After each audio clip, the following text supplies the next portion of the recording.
So this is called Origins of Russia. This was During the 9th century, Scandinavia in northern Europe is populated by, among others, the Vikings, excellent sailors who Vikings. explore in all directions to plunder, but also to develop trade routes. To the south is the powerful Byzantine Empire, with its capital, Constantinople, an important commercial crossroads between East and West. The city is attractive and interests some Vikings, also known as the Varangians. They go up the rivers with their light boats that they can then carry to the sources of the Dnieper and reach the Black Sea. In Constantinople, they sell mainly furs, honey, and slaves captured along the way. Yes. The trade route develops rapidly, attracting many Varangian Very popular settlers at that who time. go founding fortified trading posts. One of them, called Rurik, is said to have founded the Principality of Novgorod, becoming the first of a very long Rurik dynasty. In 882, his heir Oleg leaves with an army and conquers Smolensk and Kiev. He then founds the Kievan Rus, of which he becomes prince. The new state includes mainly Slavic and Finnish tribes. Yes. In the southeast, tensions rise with the rich Khazar kingdom, which controls the important Volga trade route. In 964, Sviatoslav launches a military expedition against it. After subduing the Volga Bulgaria, he destroys Ityl, the Khazar capital, and then confirms his domination by subduing the Bulgarian Empire in the Balkans.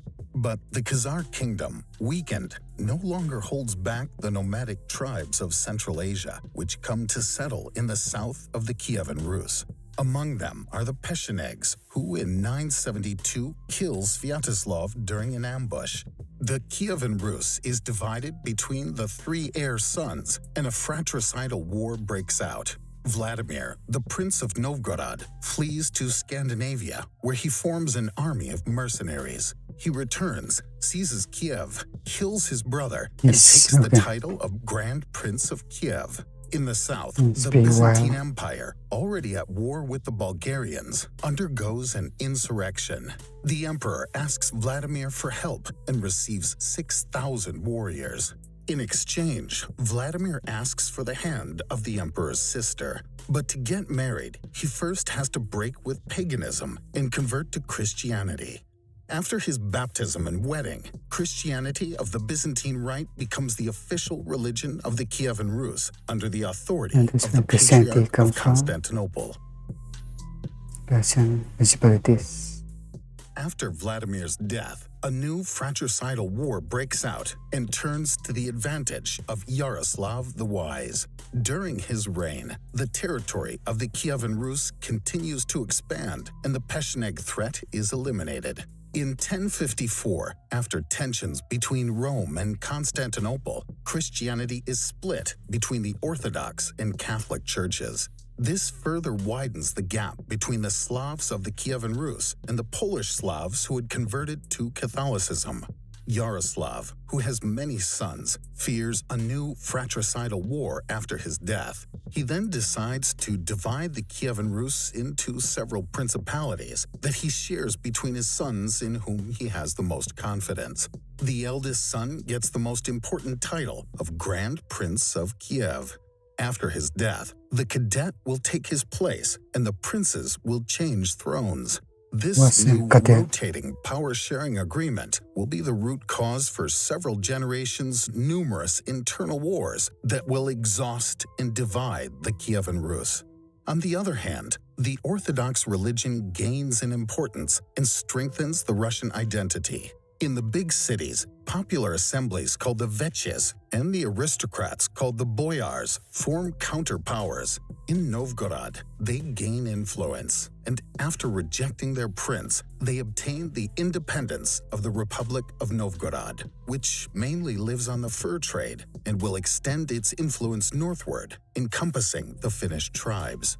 In 1157, Andrei Bogolyubsky becomes the Prince of Vladimir Suzdal. He wants to strengthen and expand his power, causing tensions with Kiev, which he sacks in 1169. The city of Vladimir grows in power, marking a break between the north and the south.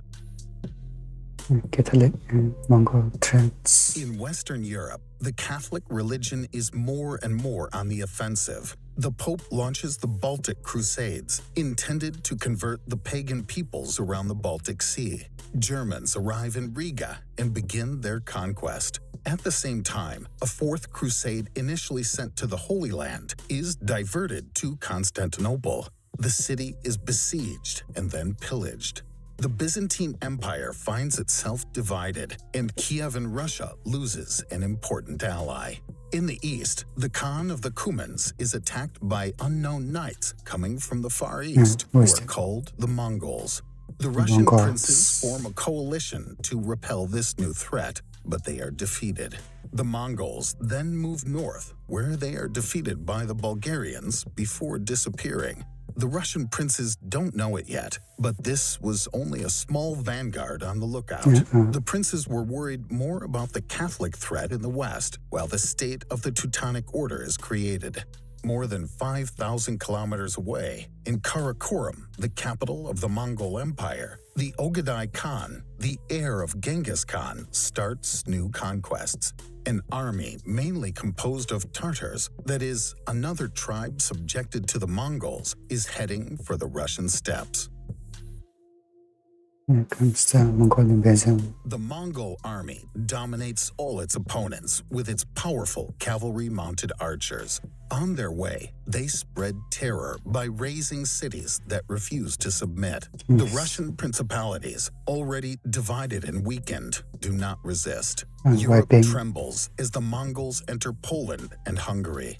It is the death of the Ogidai Khan in Karakoram that puts an end to the offensive. The Mongol Empire at this point controls almost all of Asia. The Russian principalities find themselves subjected to the Golden Horde, whose capital is Sarai.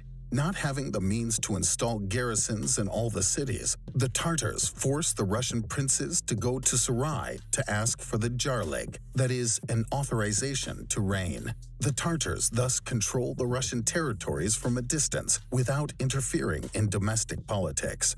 Only a tribute is imposed on the principalities. For their part, the Russian princes who obtain the Jarlig are assured of being protected by the Tartar army, while rivalries persist. Moreover, the Mongols are tolerant towards all religions. The Orthodox Church is therefore protected and is even exempted from taxes. While on the contrary, the European Catholics militarily occupy the submitted cities and convert by force. The Metropolitan of Kiev, the highest Orthodox representative in the country, chooses to move to Vladimir.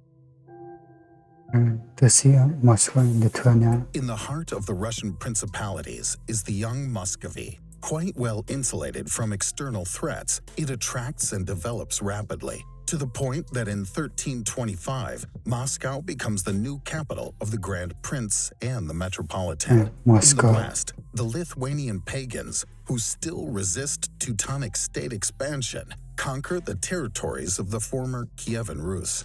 Lithuania dreams of uniting the Russian lands into one state. In 1380, the Grand Prince of Moscow forms a coalition and defeats the Tartar army, but the latter quickly regain control by sacking Moscow. In 1386, the Lithuanian Grand Duke, in order to obtain the hand of the Polish Queen, converts to Catholicism, although the majority of his people are Orthodox. This brings the two countries closer. In the following years, Muscovy, which also dreams of uniting all Russian lands, expands and encompasses its neighbors one by one, while the power of its Grand Prince is strengthened. On the other hand, the Golden Horde begins to decline and to divide. In 1453, Constantinople fell to the Ottomans. The new Grand Prince Ivan III then declares himself the heir of Byzantium and makes Moscow the new guardian of Orthodoxy. The city would later be called the Third Rome. After annexing Novgorod, the army of Ivan III goes to meet the Tartar army. The two armies face each other on the two sides of the Ugra River and then withdraw without a fight. Muscovy is freed from the Tartar yoke and won't pay any more tribute. After the death of Ivan III, his heir Vasily III continues to expand Muscovy and strengthen his power. Ivan the Terrible.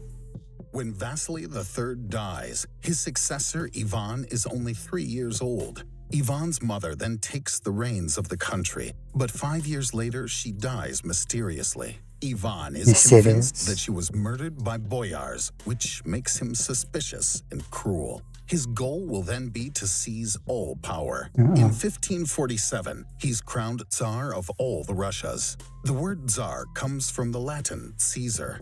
All the people are now in unconditional service of Ivan the Terrible. He resumes the conquests and seizes the Muslim Khanates of Kazan and Astrakhan. In the north, after the exploration of the White Sea by English sailors, the Tsar authorizes trade between the two countries. In the east, huge lands are given to the Stroganoff family for salt mining and fur trading. In the south, despite numerous deadly raids coming from the Crimean Khanate, Ivan decides not to counterattack because Crimea is a vassal of the powerful Ottoman Empire. Instead, Ivan turns to Livonia in order to gain better access to the Baltic Sea and the European market. After a victorious start, Poland, Lithuania, Sweden, and Denmark-Norway intervene and seize territories. In trouble and increasingly paranoid, Ivan the Terrible sets up a regime of terror, arresting and executing all those he suspects of being against him. He kills the Metropolitan, razes Novgorod, and his madness even leads him to kill his own heir son. Dynasty. After a peace treaty with the Polish-Lithuanian Commonwealth, Ivan the Terrible dies. He failed in Livonia, but he managed to establish an autocratic regime. His other son Fyodor receives the title of Tsar, but he is simple-minded and not suitable for this position. His brother-in-law, Boris Godunov, then assists him and indirectly seizes power. In the east, the Stroganoff family finances expeditions led by Cossacks, that is to say, mercenary and warlike explorers in charge of colonizing new territories further east. With no great natural obstacles or resistance, they moved quickly and found outposts along the rivers. In 1591, the last son of Ivan the Terrible, Dmitry Ivanovich, mysteriously dies at the age of 8. Many accuse Boris Godunov of having organized the assassination in order to seize the title of Tsar. 7 years later, Fyodor I dies without descendants. The Rurik dynasty extinguishes after 7 centuries of reign. The time of troubles. Boris Godunov is elected Tsar, but he quickly finds himself in trouble from one of the worst famines in the history of the country. To try to increase food production, he reinforces the serfdom of the peasants by forbidding them to leave the lands of their lords. Boris becomes increasingly isolated and unpopular. Suddenly, a young monk named Grigory Atorpiev flees his monastery and goes to Kiev. There, he claims to be Dmitry Ivanovich, the youngest son of Ivan the Terrible, who was supposed to have died 12 years earlier. The impostor is received by the King of Poland, to whom he asks for help in seizing the Russian throne. But the latter, already at war with Protestant Sweden, does not want to put Russia at his back. The impostor promises him Russian lands and the conversion of the country to Catholicism. He then obtains enough money to form a small army, mainly composed of Cossacks. In Russia, he quickly gains the support of the people. In Moscow, Boris Godunov dies suddenly. The false Dmitry enters the city and becomes Tsar. But soon the boyars accuse him of being too Western-oriented. He is then assassinated, and his ashes are shot from a cannon in the direction of Poland. A new Tsar is placed on the throne, but rebellion breaks out everywhere against him, while a dozen new impostors of all kinds appear. A second false Dmitry makes the village of Tushino at the gates of Moscow his capital. Unable to neutralize him, Moscow makes an alliance with Sweden, which causes Poland to enter the war. The latter dominates, and the Polish prince obtains the title of Tsar, being supported by the boyars who want to regain a balance. Sweden then turns against Russia, while the whole country rises against the new Tsar. In difficulty, Obviously. the Poles completely burn Moscow down, and after a siege, are driven out of the city. Delegates of the Russian cities then meet to elect a new Tsar. Mikhail Romanov, from an old boyar family, is chosen. He is the first of a new, very long dynasty, but he inherits a ruined and devastated country. Everything will have to be rebuilt, while the Polish and Swedish armies are still present. Same thing. I thought it was going to go further than that. Maybe there's like part 2 of it. It should be interesting history there. I didn't know about Ivan the Terrible. I've heard of it, but I didn't know it wasn't there. Yeah, the video there on sense.